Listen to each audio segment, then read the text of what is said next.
everyone, this is Tara Furiani. And I'm Justin Boggs. And you're hanging out with Not the HR Lady, a web series about all things people. No BS. Look, HR is not a four-letter word. And this is not the HR Lady. Yes. Yeah. All right. It's We episode back. 3. Episode 3. Episode Love 3. it. You know what I haven't seen in a long time? What? Tu Wong Fu, Thanks for Everything, Julie Newmar, which is perhaps the worst film title of all, but a great film. Great film. That's John Leguizamo and Patrick Swayze. And Wesley Snipes. Oh, shit. That's right. Wesley Snipes is in Yeah. it. I totally forgot Wesley Snipes was in it. How could you forget that? It's been a long time since I've seen that movie. He played Noxzema, which was my favorite character. What were the other names? So, I told you I wanted to watch it. Yeah, we're going to have to watch it. And we haven't watched it. So, Chi-Chi Rodriguez, I think, is John Leguizamo. Yeah, Chi-Chi. And what was Patrick Swayze's character's name? If you remember all the names, please comment below the names for all of the people in Tu Wong Fu. Yeah, because I can't remember what. And your favorite scene. Absolutely. But so here's the thing. Like, that is such a film before its time. Now, hear me out. Like, it shouldn't have been before its time. It was 1995. Right. But we were absolutely not at all talking about the stuff we're going to talk about on today's show back then out loud. Yeah, because that was filmed, what, like 93, 94? Yeah, I would imagine. Right, yeah. released in 92 95. even. Because the turnaround time for a film back then was a lot longer than it is today. Yeah. That's so crazy, though. That's in the middle of the height, right? Like late 80s, early 90s of the AIDS epidemic within the gay community. My mom actually did a lot of work with Mercy House in Orange County, California, which is where we're from. That's awesome. With people who were in the LGBTQ community, having resources and sometimes places to live or access to medical care for the first time. And that's crazy. Like, now there's a lot of resources. Oh my gosh, and stuff. But to think that at that time it was still kind of seen as like this, not. This is a gay disease. Right. Oh, it was called that. So it was called GRID at first, which was gay respiratory, I think, immune deficiency or something like that. Gay-related immune deficiency. Sorry, I had to think about it for a second. It was called GRID, and it was literally being tagged as a gay-only disease. Yeah. In the 90s. That's insane. Like, can we just take a moment? The name of it was gay. Until they changed it to AIDS to be more inclusive, which is autoimmune. Autoimmune deficiency. Yeah, deficiency syndrome. Gosh, I'm sorry. I just had one of those crazy. I think I just heard Juice WRLD from one of our kids up there. There's a good chance. I'm pretty sure that was I don't think the mics are going to pick it up, but I heard it. And I know either you heard it was Juice WRLD or it was our son Devin. Or it was our son. Could be. You can find him on. I always get it wrong. SoundCloud. Thank you. You can find him there. I don't even know what he's going by. King Devin or who knows? Who even knows? Papa Dev, King Papa Dev. You can find. There's a link, actually a super secret link, to all of our kids' various works right at the bottom. Well, actually, I won't. Well, now I've given it away. But at the bottom of something at the bottom of something that we have that might be not the hrlady.com, you may find a little Easter egg, and you might make 7 awesome kids very happy by subscribing to their YouTube channels and or their SoundCloud pages. He hit 80,000 views with his first song. He did. He hit 80,000 views, and I think that's really awesome. Yeah. Congratulations, Devin. Yes, congratulations, son. Cheers to you. You can't drink yet because you're only 16, but cheers to you. So I want to go back to Tu Wong Fu really quick. Yeah. It's really interesting. You know John Leguizamo, and so do I.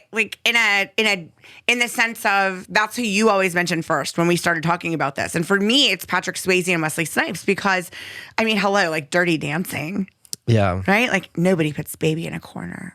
It's as masculine as he gets. Or he was also in Roadhouse where he was just that or badass. Point Break. Right. Hello.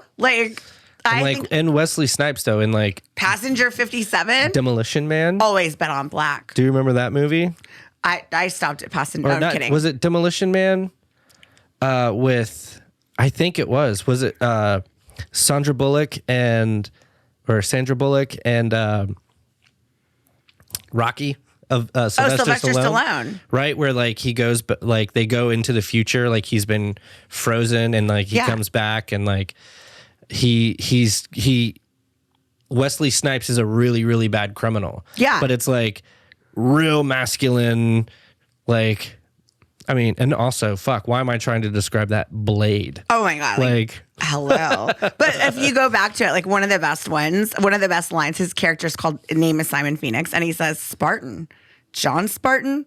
Ah, shit. They let anybody into this century. What the hell are you doing here? Like, you should definitely watch it. If you have not watched this film, you should definitely go see it. But to all of these points, Blade, for sure, they're very masculine roles. And again, we're talking 1995, and there are still actors. I saw that, I don't know how to say her last name. Is it JoJo Siwa? Or anyway, apparently she's like super young kid famous. I don't think our kids watch her, but I definitely know she has a clothing line, and it has a lot of rainbows and like whatever. Like she's very colorful. So like, when the girls are old enough, because they're not quite in little girl sizes yet, they're still wearing T, which she doesn't have a line for a T yet, I don't think. But over in the regular line of little girl clothes, I do know she has a line.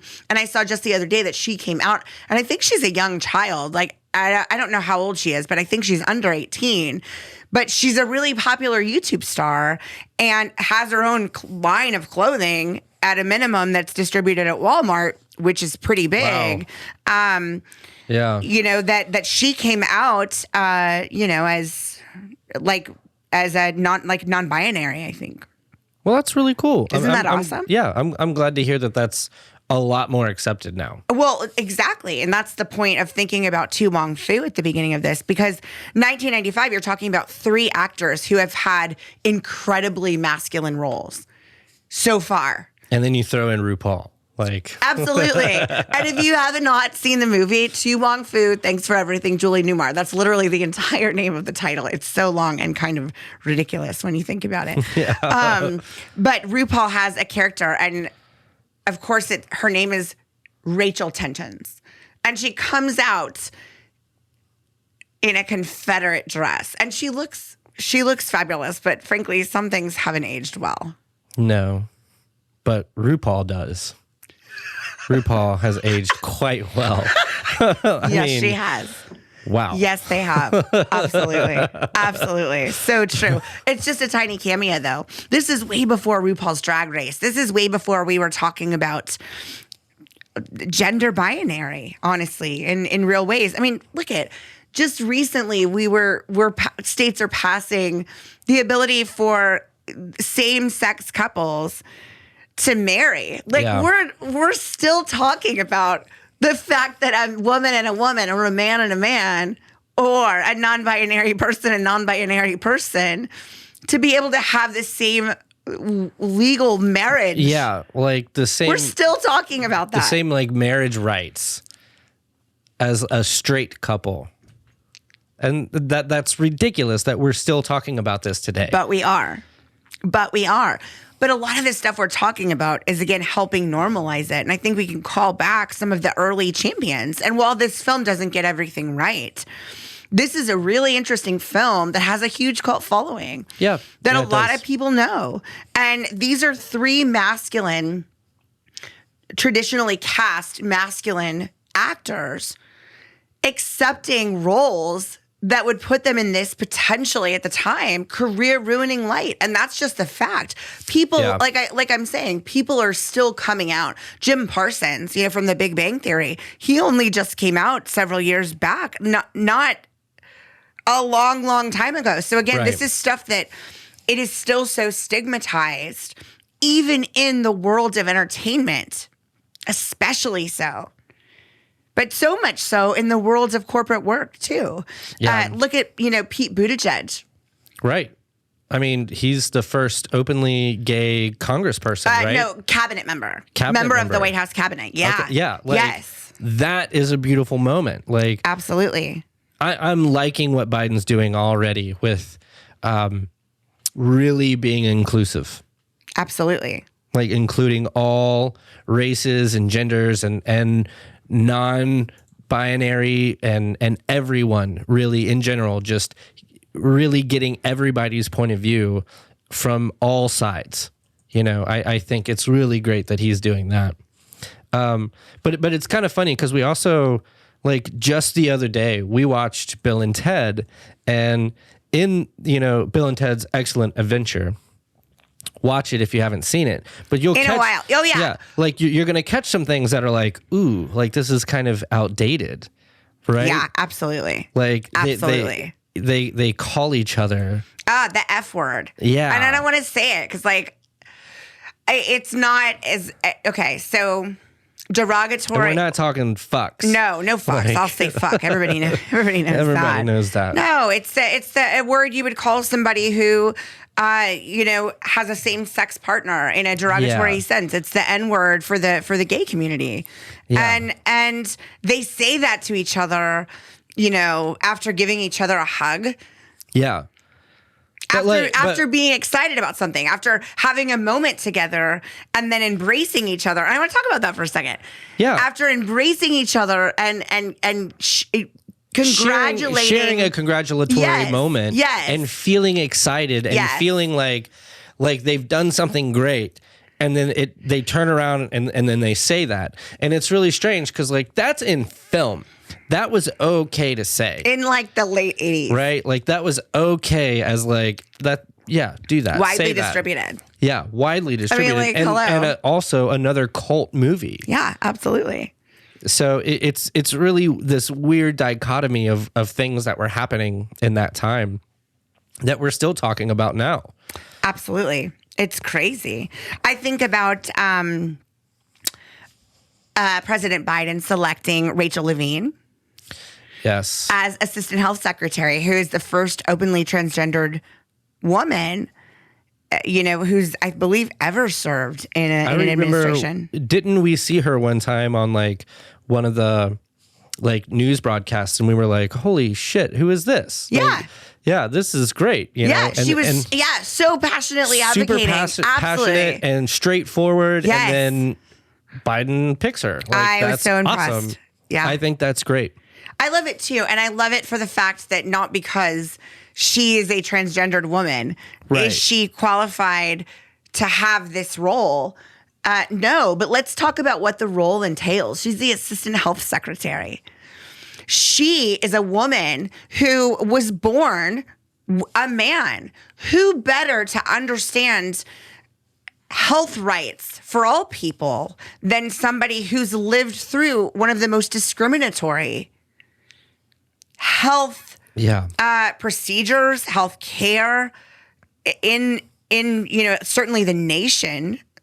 Certainly other places are a lot more progressive than we are, but yet we continue to not call ourselves a third world country, but whatever.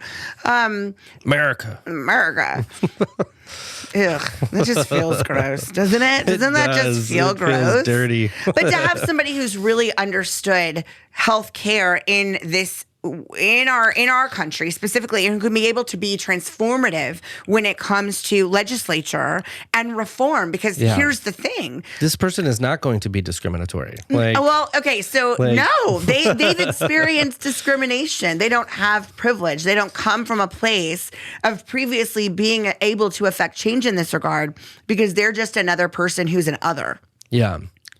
Instead, they're now duly elected to get in there and really solve for some of the problems that people face when they identify as something other than a male or a female, which is so westernized. It really is. It's a Western concept. Absolutely. Of male or female. Yes. And so it's really beautiful to see that there'll be somebody knowledgeable with breadth of information, experience, and the ability to contribute in meaningful ways to ensure health care for all. You know, I'm not going to shout out Bernie Sanders' Medicare for all, although I think he's brilliant and I think it's a beautiful concept. I don't understand why we're one of the only companies is actually pretty appropriate. The United States is a company. It absolutely is a company. The more the people realize that, I think, the better off we're going to be, because it really is just that, like, what's profitable for us. So I remember when Medicare introduced competitive bidding in the home healthcare industry. I was doing some consulting for a company at that time in the space. And the fact that the U.S. government was now going to hold them accountable to get contracts and ensure that they're getting the best potential price, instead of just like giving it to whomever is like your buddy or donated to whatever campaign is ever in the pockets of whatever. Yeah. Right. That there was going to have to be, at least on paper, a bidding and vetting process to ensure that the costs are lower. But this was 12 years ago. So like, that was a lifetime ago. It was a lifetime ago that I know this information, and I know it hasn't gotten a whole fucking lot better between now and then. So it's pretty crazy. So here's the thing. We've already talked mildly a little bit about what we're talking about today, which is gender fluidity. And the title of this episode is She, Her, They, Them, He, Him. Oh my. And I want to talk a little bit about, and also educate as we normally do, folks in our network who watch our show, who listen to our stuff. Sometimes, and hey, it's okay to screw it up sometimes. Yeah. To not always get it right. And it's okay not to know. But like, here's what we're here for. Like, we want to educate you. Yeah. If you don't know, here's some information for you. That's right. And yeah. I want to start out by showing something that happened on the live show. It was the first episode, right? So season 2 premiere. And we had that huge live show with Madison Butler, Anna Morgan, and Stephanie Loaiza, and Michael Goldberg, and of course Reese Byrne, and William Taylor. Sorry, and Reese Byrne, who has recently changed their pronouns to they, them from she, her. And her story is awesome. And they have that cool podcast we talked about, Bye Bye Binary. I had an opportunity I genderized something, and I want to play a clip of everybody screws up.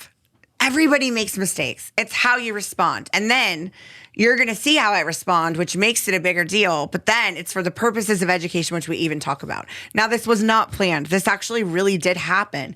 I caught myself in the moment. You might catch yourself in a moment. It's okay to screw up. Just keep trying to do better. Don't do it intentionally. Yeah. Let's check out the clip. Sorry, Tara. Fucking God. We all do. It's all right. In my house. You know that. God, come on, girl. Come on, person. I'm sorry. Come on, person. It's fine. Sorry, but no, sorry. That was a good moment, and I want to actually call myself out if that's okay. I called you girl because that was my first introduction to you. Yeah. And I'm sorry, I didn't mean to. I meant to call you person or like, hey friend. Like, we run with bruh in this house. Bruh?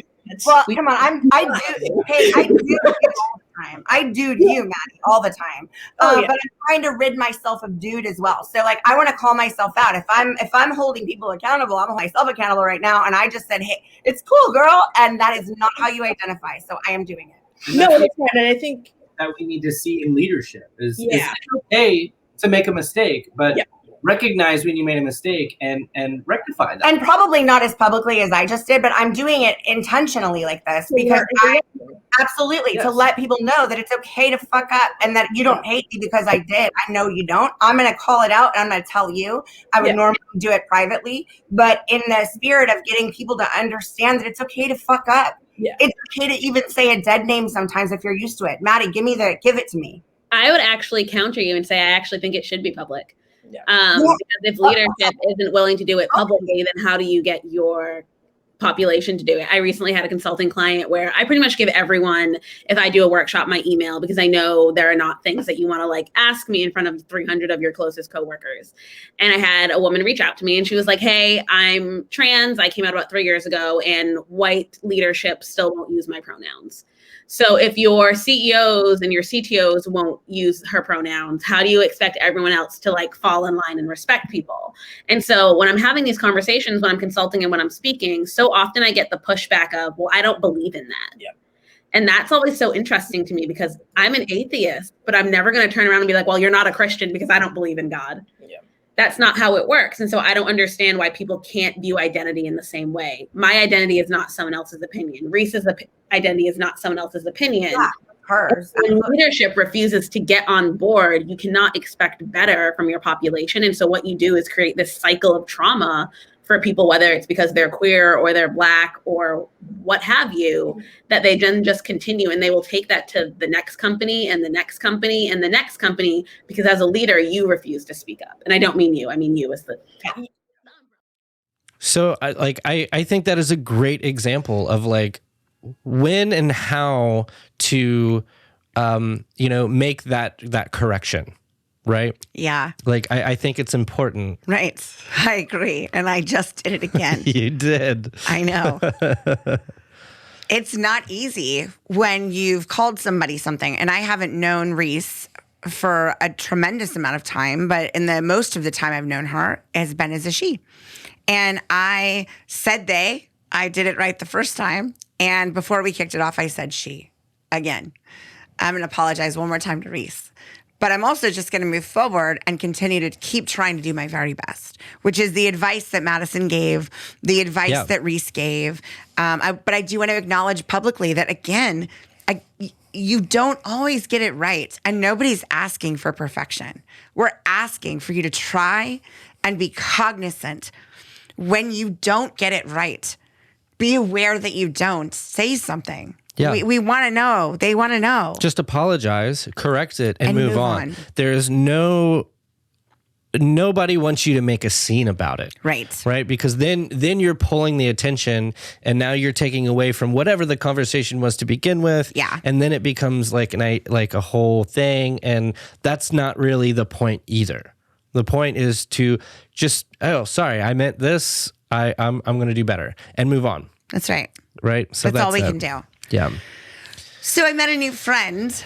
Yeah. This past weekend, I was got a notification. I have my phone on silent until 8 o'clock, but right at 8 o'clock when I turned my phone on, I saw that I had a message on LinkedIn, and it was from a new friend named RobRoy Chalmers.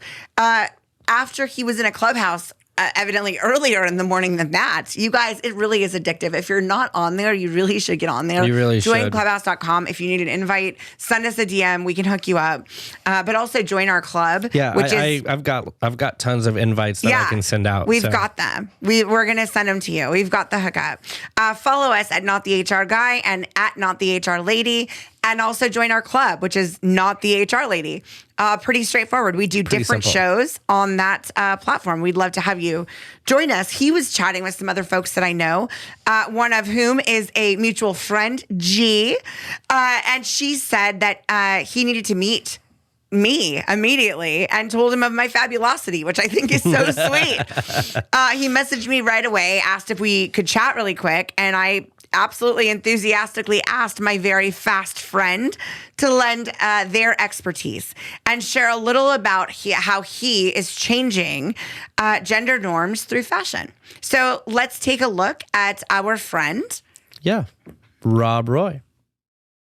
Hi, everyone. My name's RobRoy Chalmers, and I just started a company called RobRoy SW. And I want to thank Tara for bringing me on to the podcast to talk a little bit about what I'm doing and why I think that it's an important thing. Basically, my company is starting out as a gender fluid, or as I call it, gender fabulous clothing line. And it's designed to give the people who feel sometimes they wake up and they feel masculine. Sometimes they wake up and they feel a little bit more feminine. And it gives them a chance and an opportunity to really express that piece of them rather than hide. I don't like hiding. I'm a big, very theatrical person, and I know that there are a lot of people out there like me, and I'm a little bit of both. I like Marilyn Monroe. I like James Dean. I want to dress like both of them at the same time. And that's the kind of clothing that I'm really shooting to design. I also want to create clothing that allows trans individuals to have more comfortable clothing during transition, because I know it's really, really hard when you're in transition to find clothing that fits. I identify as he when I'm in these clothes, she when I'm in drag, and fluid or fabulous the rest of the time. So and pronouns are tough. Like pronouns are, because especially if you've known someone for a long time, it's hard to kind of get pronouns down. But the best thing to do is just ask, like, what are your pronouns? And then do your absolute best to follow through on sticking with using those particular pronouns. Me, I don't really care. Like, I just don't. But that's just me. That's not everyone. So I love RobRoy. So do I, and I love what they're doing. Fabulous. Absolutely. RobRoy is fabulous. Gender fabulous. Gender fabulous. Hashtag gender fabulous.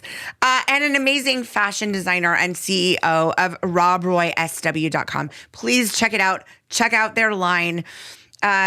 She, they, them, he is doing all the work and making things inclusive for people, you know, who just don't want to be put in a box. Yeah. So I love it. I want to get more into some education. There are a lot of people who, I'm going to give a great example of Wendy Sellers, the HR lady. The HR lady. So yeah. I am not the HR lady. I've mentioned her last week on last week's episode. I showed you her book, The Asshole Whisperer. She has another book called Suck It Up, Buttercup. And she's just a general kindred spirit of mine who's down in Florida. And she sent a note to us after the show and said that she added, after episode 1, that clip we showed you with Reese, with Madison, and with me and my blender, she added the she, her pronouns to her LinkedIn profile. Yeah, and I did. I didn't have it up there. I know. And it was like, you know, this is like, if any time is the time, it's now. Yeah, absolutely. Right? So yeah. I did it too. For sure. I want to ensure, though, and we did a lot of informational stuff on that on that first episode, which was not about the subject we were talking about. We were not even doing the binary because we were discussing it on this week's episode. But it went that way, and we want to have authentic and real and candid conversations and go in any direction that it makes sense. And we are so grateful that we're able to touch people in the way that we touched a fellow colleague and creator and HR champion to think about adding pronouns and what that means to other people. And so I want to make sure people understand what the hell is going on. What are these pronouns? The pronouns. What are you seeing on LinkedIn? Right? All this stuff. I keep seeing people adding pronouns. Like, what does it even mean? What does it look like? So there are some pronouns that you've probably seen. The she, her, and hers. That'd be me. That's how I identify. Yes, that would be you.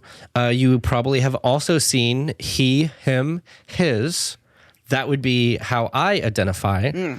Strictly, male pronouns. That's how I identify. Right. You may have seen they, them, and theirs. And our friend Reese Byrne is a perfect example of somebody who has those pronouns on their profile. Right. And then another one you may have seen, probably not as much, but the Z, Zer, and Zers. Now, that is new to me. But I guess it's more in the trans community. So absolutely. Right? So it's another way to use they. Right. It's another, a different approach to they. If you think about it like that, it's often found in the trans community as just another way to say they. Good. A more fabulous way to say they. I like Z. I want to be called Z. And that's okay. I mean, Reese said it, I think, very clearly. Yes. It's like my name. It's non-negotiable. That's right. Okay? That's right. Like, hi, my name is Steve. You look like a Gary, so I'm going to just call you Gary. Yeah. Like, that's inappropriate. Yeah. You shouldn't do that. Unless the person gives you permission, because I have a funny story about that. And it's not with Billy, who is William, but he's like, friends and family, it's different. But you know what I mean. But actually, right? I do. And I actually have a real example of it. And I don't know if this person will watch this show. I haven't seen this person in like 20 years, 18 years. But there was a person I worked with early in my career whose name was Andy. And for whatever reason, I called him Billy. Like, I think I thought that he introduced himself that way. And so he didn't correct me until about 4 months into our relationship. And he was like a subordinate, which is even worse. But I knew his name was Andy. I believed he preferred Billy. And so I was trying to go by his preferred name because I was confident that's what he said. But I just heard it wrong, evidently. But he never corrected me. That's a whole nother thing. Totally, right? So that I feel like there's an excuse there for why you did that. Right. He never corrected you, right? But if he said, "Hi, my name is Andy," and you go, "Yeah, but you look like a Billy," right? For sure. That's a whole nother. I definitely whole nother think, conversation. That's it. But it is a different conversation I want to have a little bit though, which is when you have people who either don't respect the name. That you may work with somebody who goes through a transition and they may have been a Sarah and now they are a Steve, like, and you keep calling them Sarah because you knew them before. Yeah. Like, that's a dead name. You know, that's not the name that they go by anymore. Now, is there opportunity to like fuck up? Yeah. Yeah. Right. Yes. But right. I think it's what you do to try and fix because that. This is not hard. You know what's hard? Cancer is hard. Like losing a parent is hard. Okay? Like losing a spouse is hard. Remembering somebody's pronouns and names is not hard. And I think it's crazy to me when people will hear like they, them, and theirs, and they go, but that's plural. So like, why would I say that to one person? And like, I made this. But first of all, you're an asshole because you're already questioning you're a dick. Like you're a dick. Is that gendered? Are we being gendered right now? Yes, maybe. I don't know. You're an asshole. Is that gendered? Everyone has an asshole. Everyone has one now. That's it. I'm going with asshole. But what about people that don't? Oh my God, there are people that don't. That's true. So, I mean, I don't know. Fuck it. I don't care. You're being jerk. a dick. No, No. Jerk is also, right? That's also different. Like, it doesn't matter. Dick. I'm going with it. You're being a dick if you're acting like that. You're just refusing to hear and respect. Yeah, that's what it is. Who somebody is. And you can go fuck yourself with that. But how many times have you or somebody you know, like you've somebody has been talking about someone and then you refer to them as them or they, like, well, how are they? Or what do they like to eat if they're coming over, without knowing who the person is? I think a lot of us have done that. And I think that's important to realize is we do that all the time without realizing it and without thinking that it's gendered. Yeah. Soon as you think about it like it's gendered, then you're putting it into a box and now you're thinking of it as like, well, now it's two. Why would I call somebody a plural? And now you're overthinking it. Yeah. Don't overthink it. This is what they want to be called. Well, just call them that. Call them they. Or call them by their name. What does Reese like? Not what do they like. If you don't prefer that, call them by their name. But you don't get to prefer it. Like, to our point. But I get it if you're intolerant. But if you're intolerant, you should be... Or if it's hard for you. To remember? Yeah. If it's hard for you to remember, just call them by their name. Just call them by their name. And but what if their name is hard? Like, right? What if you've always known them as Sarah and now they're Steve, and you fuck it up. What if you keep fucking it up and it's not even intentional? Well, then you need to keep apologizing every goddamn and time. keep working on it to get it right. Again, it is not hard to use the pronouns that people tell you are the ones that are for them. It is not hard to remember somebody's name. It is not hard to remember how to pronounce somebody's name. It takes a minimal amount of effort. Cancer is hard. Death is hard. COVID is hard. Losing your job is hard. Being a kind human being, it is not hard. It is hard if you are an asshole. Yes. Because binary, like, what is gender binary? Yeah. Tell like, us. It's a Western concept. It really right? is. And, yes. and it literally means male or female. Unless you're talking about like binary code and software. Unless but we you're are talking not about binary about code. That. We're talking about human beings right human now. beings. Right? So, but still, binary code is what? Ones or zeros. Or zeros, yeah. So it's still the one or the other. Mm-hmm. And that's it. There is no or. Right. And that's just horseshit. And like, non-binary people are not anything that's like, this isn't like some new concept. No. They aren't confused. Like, No. for clarity, non-binary people are not confused about their identity at all. And they're not following some new trend that's happening. They're not being a part of some TikTok movement. There have been non-binary people for a millennia. If you are a Game of Thrones fan, there are non-binary characters within that saga. Please go and find who you think those are for yourself. I bet you can. And if you do, put them in the comments below. Do it. But if you want to refer to actual facts, please go and dig through history. Yeah. You will find plenty of examples of people who didn't identify as a gendered person. That just means they don't identify as male or female. Like, it's sometimes they feel like a mix. You know, so they're not trying. They're not trying to put themselves in a box. So I went through this. I wrote about this recently on LinkedIn. If you haven't seen my blogs, please do that. You can find it on our website. You can also find it on LinkedIn. But I wrote about that. You know, when I was about 8, I really wanted to be like Malcolm Jamal Warner, like a teen heartthrob. Yeah, like Mario Lopez. I've seen some of the pictures. Like with the haircuts like Jonathan Taylor Thomas. Yeah, no, it's all of it. it. I was straight Magnum PI. I had a chain. Heartthrob all day. Thank you. And JTT. I wanted to be like that. I didn't want to date these people. I wasn't hanging them on my wall as like a. You just thought they were cool. Like, I thought they were so cool. They were fly, man. They were so fly. It's crazy. I wanted to be that cool. I wanted to be the cool kid that everybody went to. I wanted, to have all like the cool people talk to me. Yeah. And all of that. Like that was cool, right? I wanted to be like that. So I had a little gold chain. I cut my hair very short. I told my dad, I'm like, I just really wish I had like a boy name. Or like, like I really wanted to not be Tara. Didn't feel right. I don't know if it does still. Like it still doesn't. But my dad would always call me Fred. And that's just a thing ever since I was really little. Like you can ask anybody in my family. There's plenty of like times on video he said it like, and I love it. He always called me Fred. And eventually I moved out of what was a phase for me, but is not necessarily a phase. I even chatted with you the other day and I'm like, man, I really don't know sometimes if I identify as she. And I said that to you.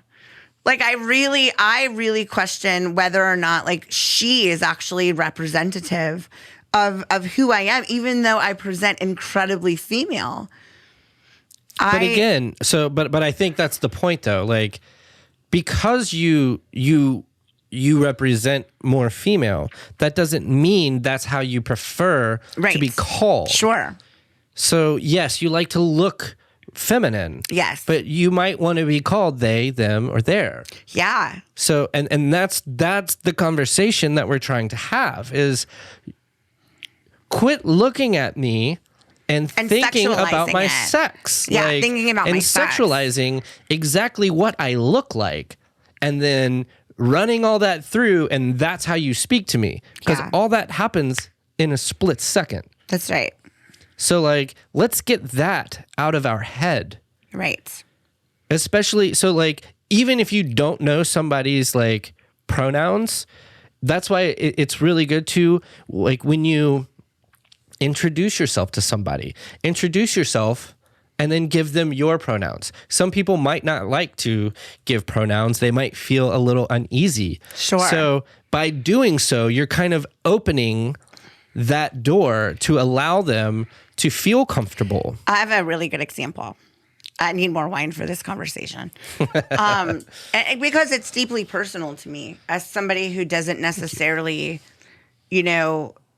subscribe to like all of the gendered norms that come with being a woman. I look like a woman. Like, there's no doubt about that. It'd be very difficult for me to look like a man. I'm aware of that. However, I have never taken on a traditionally gendered role. Aside from the fact that I'm a mother, again, I don't know that that's even gendered, right? Anybody can be the mother figure. I think that mother has an interesting definition, and I don't want to go down a rabbit hole, which I am known to do, especially here on this show. But like, I have never taken a traditionally female role in any relationship, even that I've been in, and I've talked openly about this. My ex-husband, with whom I have my 5 biological children with. He didn't take on a traditionally female role. We still had. Just talking about that irritates me because it's like, what is a traditional female role? But that's what I'm talking about. Right? That's why I'm saying let's talk about it, right? So, but what he didn't take on.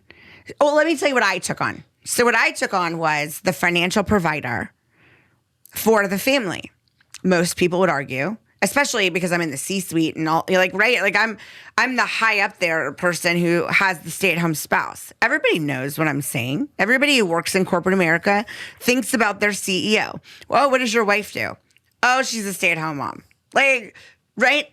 But now I am that person. And but that's that like Mad Men era, right? But it's still today though. Yes. But I'm saying, is that where that comes from? Is that kind of like, well, so it's funny is stay home not that and long cook and clean and do that, and that becomes the norm.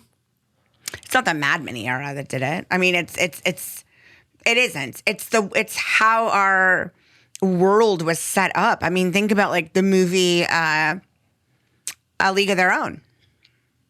That's a really wartime era. Men weren't available to do the jobs, but men were the only ones considered for the jobs. Wait until there were no men. And so then you had to start thinking about, well, who else could do these jobs? I know I'm talking about something arbitrary like baseball. No, but you're not. I don't think that's arbitrary. Like, I think it's interesting, because you could also think of it as like the hunter-gatherers, right? Sure. Like, men hunted. Yeah. Sure. But penguins, totally different. Totally different. Penguins, the dad stays with the egg. Yeah. And the mom goes and fucking gets the fish and potentially risks death because of all the whales. You guys have seen March of the Penguins. And if you haven't seen it, you need to watch it immediately. I love how there are things we don't even intend to talk about. Thinking, like March of the Penguins is nowhere in our show notes. Nowhere in our notes. But that's what's beautiful about this is we're going to keep talking about things that are important and hopefully steer people in the right direction. I want to talk about gendered language a little bit, actually. Okay. Almost all of the English is gendered. Almost a lot. A lot of things are gendered, but it's specifically in the English language, since that's what we're speaking in right now, like actress. You may have noticed a shift, actually, that papers and publications and the folks themselves are referring to themselves as actors, not as actress and actor. I don't think the Academy has recognized it differently, right? But I believe Nicole Kidman, like a waitress or a waiter, right, is now a server. Is now just a server, right? Or a waiter, or a mother. Or a father, it's not maternity leave, it's parental leave. Yeah. You're a parent. You're a parent. Irregardless of your assigned title to that child, you're a parent. I think that's interesting. I think it is interesting. Like and boyfriend, I'm sure, girlfriend, Yeah. Husband and wife. There are like things you assign gender wise. But for me, like I've never had a traditionally gendered role. Like I'm saying, traditionally gendered, where I stayed home with the children. But my ex-husband did stay home. And he did not stay home with the children like a traditional stay-at-home spouse would be. There were still a housekeeper. There were still, nannies. There was still daycare. Much like my colleagues who were mostly men in the C-suite, much like them, except they had wives at home. So maybe they had a housekeeper, but the wives was the taker carer of, the children. But it's so interesting to think about, like, being asked as a woman, just genderizing it even more, who's watching your kids? You wouldn't ask. If you're at work, who's watching the kids? Like, you're asking because the me. husband's definitely at work. Well, what? And that's just so interesting. It's one of those things that's so small, but so impactful. The number of times I've been asked who's watching my children is like people can't even grasp that there would be a man that your husband at the time was not working. At the time doesn't work and stays home with my children. Yeah. Like, how is that hard to grasp? Would you ask the male chief people officer who was staying home with their children if you knew that they had seven? Because they would go, well, my wife, duh. Or, probably like those bros would say that. But nobody would ask. But nobody would ask. And that's the point, right? Nobody would ask. But you're there. Oh, well, is your husband okay with you traveling this much? Like, I'm sorry, my husband is not my keeper. Like, I am an executive and this is a part of my job. Do you ask? There's no court order that says that this my husband can control where I go and where I don't go. I don't want to talk about court orders. No, I was thinking of the Britney doc that we watched. That was kind of interesting. If you have not watched, what is it called? Framing Britney Spears. Framing Britney Spears. It was a New York Times documentary. We just watched it. That's where I was going with that. Girl, we're with you. But yes, like it's weird how in the English language, there is those definite like male and female strong languages. Absolutely. If there's any that please let us know. Drop them in the comments below. We want to talk about them. And definitely on the live set, we want to talk about it. Absolutely. Do you want to talk about next week's episode? Yes, I do. The title's my favorite. Yeah. Because it's like one of your favorite songs. It reminds you a lot of your dad. Yeah. It's one of my favorite skits on SNL. The episode is called Don't Fear the Tech. Now, banana. We definitely need more cowbell. Am I right? Yes. I got a fever. It's not a COVID fever, but I got a prescription. It's more cowbell. One more not that you Charlie. Yes. It's Don't Fear the Tech. So it's all about the digital world of work. Yeah. Whether you're here for it or you aren't, it is here. And we really need to start embracing what technology can do and how a diversified and dispersed world of work is going to be the norm. It already is. It already has been. We've been doing it for a year, people. Let's explore the space. Let's really explore the space and dig in. See what I did there? I did. If you haven't watched the SNL skit, you need to watch it and then come back and laugh with us.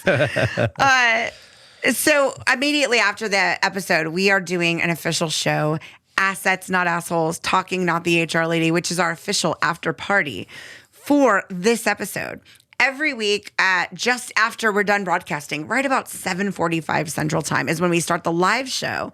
But watch with us, as you may have just been doing, because we live chat, we do giveaways, we do lots of cool stuff. We premiere the show. We do. And you can chat with us, and we do giveaway stuff. Yeah. A lot of it's in the comment sections, which is why we ask you to comment. That's right. You might get picked for a prize. Ooh, even we after like to the get fact. away a lot of stuff. So if you're not watching with us live, head over to notthehrlady.com for a live re-recording of our after party. You can get in on it still and still win prizes. So do make a comment. We randomly select multiple people a month to win something. We will contact you if you do. Several people have gotten our swag already and our new book that's coming out, which is Fuck Your Office Snacks. That is the episode, not this next one and not the one after that, but the third one. And we're very excited about that release as well. So you want to check out RobRoy stuff as well. I think you should. I think you should. RobRoy, thank you for sending us that video and being a part of today's episode. Absolutely. So, and he's going to be joining us here in just a minute. Yes. So catch RobRoy on the live show after and visit RobRoySW.com and check out all of his cool merch and support somebody who is really doing great work in the space of binary and gender-free just fashion and the ability to express yourself. I love it. I'm Tara Furiani. And I'm Justin Boggs. And this has been Not the HR Lady. See you next time. Bye. Thanks for tuning in to today's episode of Not the HR Lady. Engage with us on any social platform at Not the HR Lady and visit our website for more people stuff at notthehrlady.com. New episodes will be out every week. We'll see you next time. Bye.